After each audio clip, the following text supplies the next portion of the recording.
Happy Thursday, May 28th. Welcome to another exciting edition of Rate Desk. I am your host, Michael Thomas, here to talk about multifamily interest rates and other news. Today, going to the markets, the three major indices are down. Bit on some news regarding tensions in China relating to new laws enacted by China that will have an impact on Hong Kong. More to come on that.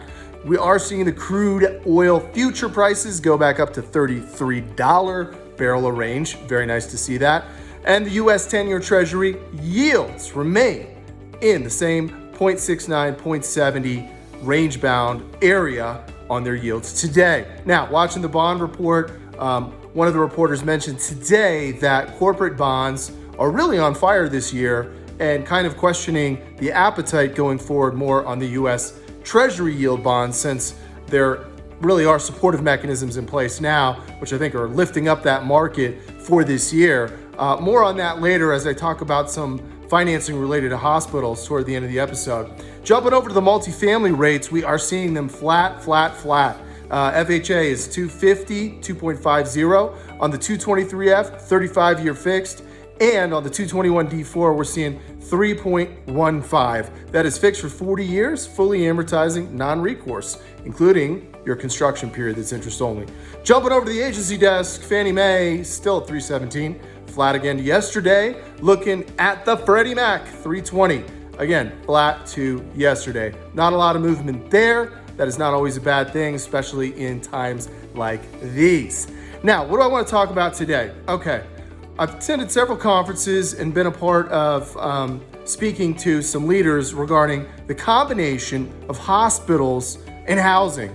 Now, there's a whole lot of information out there regarding housing is health care in and of itself, right? There's studies that have been determined that when people live in certain zip codes, their health is affected, versus other zip codes, which is easily trackable by a hospital because hospitals rely upon census data. So they're always tracking zip codes and that type of data as it comes in. So there's some real keys there to see how we can impact the health of a population by providing healthy housing options. That's part one. Part two, some hospitals, not all, but many hospitals do have access to land.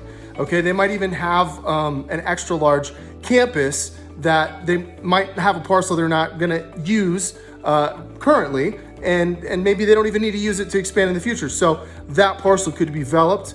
It could be developed for low-income housing, tax credit housing. It could be developed for workforce housing to house a lot of the workers. As we know, in smaller communities in America, the hospital really is the heartbeat of a town, and the hospital and the church, right? So the hospital can really, in that case, accommodate housing that serves the majority of their workforce. That's fascinating.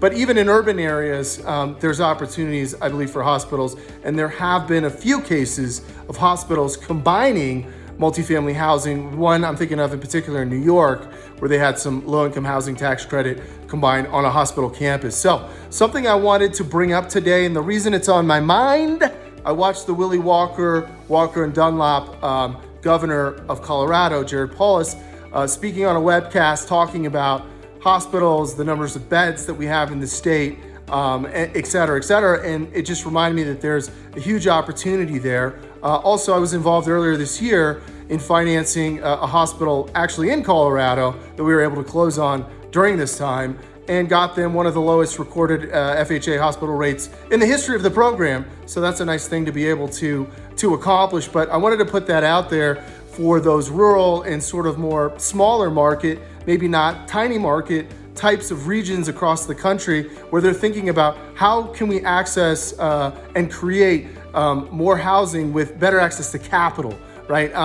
Capital really drives a lot of this. If you can't have access to capital, meaning debt, how are you going to build? How are you going to develop? A lot of towns just don't have any options, particularly places that are not rateable. It's great if you can go out there and do some kind of a public issuance for a revenue bond and go get rated by S&P and Moody's, but that's just not everybody's story, is it? So for the towns that can't, there are other options, the FHA program being one of them. USDA also does have a program as well, but that is limited to a certain census size town where the FHA program is not. Anyway, wanted to bring that up today. Health and housing as health.